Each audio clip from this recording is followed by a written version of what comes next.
Hello friends, स्वागत है आपका इस वीडियो लेक्चर में। फ्रेंड्स, आज की क्लास में हम चिन्हों का गुणा करना सीखेंगे, जो कि गणित सीखने के लिए बहुत ही इम्पोर्टेंट है। अगर चिन्हों का गुणा करना आपको नहीं आता है तो आप गणित कभी भी नहीं सीख सकते हैं। तो इसलिए यहाँ पर चिन्हों को ध्यान से समझिएगा। और चलिए अब क्लास को स्टार्ट करते हैं। तो देखिए, सबसे पहले आपको बता दूँ कि अगर कोई संख्या प्लस में है और दूसरी संख्या भी प्लस में है और उनका गुणा करते हैं तो जो गुणनफल होगा वहाँ पे हमको प्लस में प्राप्त होगा। तो पहला नियम हो गया। दूसरा नियम ये है कि अगर कोई संख्या प्लस में है और दूसरी संख्या माइनस में है, उसका गुणा करते हैं तो वहाँ पर हमको माइनस चिन्ह प्राप्त होगा। तीसरा नियम ये है कि अगर कोई संख्या माइनस में है और दूसरी संख्या प्लस में है, उनका गुणा करते हैं तो भी हमको यहाँ पर माइनस का चिन्ह प्राप्त होगा।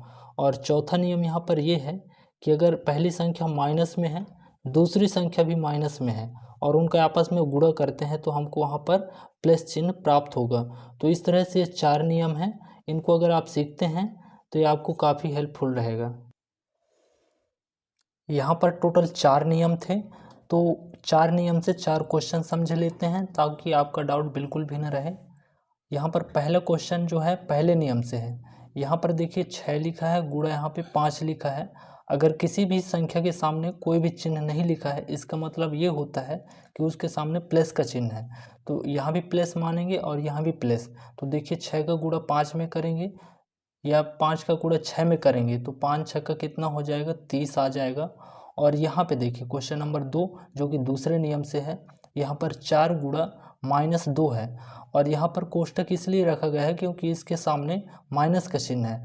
2 चिन्ह यहाँ पे आ रहे हैं तो दोनों चिन्हों को एक साथ नहीं लिख सकते हैं, इसलिए यहाँ पर कोष्टक आपको मतलब कोष्टक लगाया गया है। अब देखिए 4 का गुणा 2 में करेंगे तो 4 दूना 8 आ जाएगा। लेकिन एक संख्या प्लस में है और एक संख्या माइनस में है और इनका गुणा किया गया है, इसलिए यहाँ पर माइनस आ जाएगा। जैसे कि यहाँ देख रहे हैं कि एक संख्या प्लस में है और यहाँ पर माइनस है, इनका गुणा करते हैं तो जो आंसर होगा वहाँ पे माइनस का चिन्ह आएगा। तीसरा क्वेश्चन समझते हैं। पहली संख्या माइनस में है और दूसरी संख्या प्लस में है, तो 5 का गुणा 2 में करेंगे तो 10 आ जाएगा।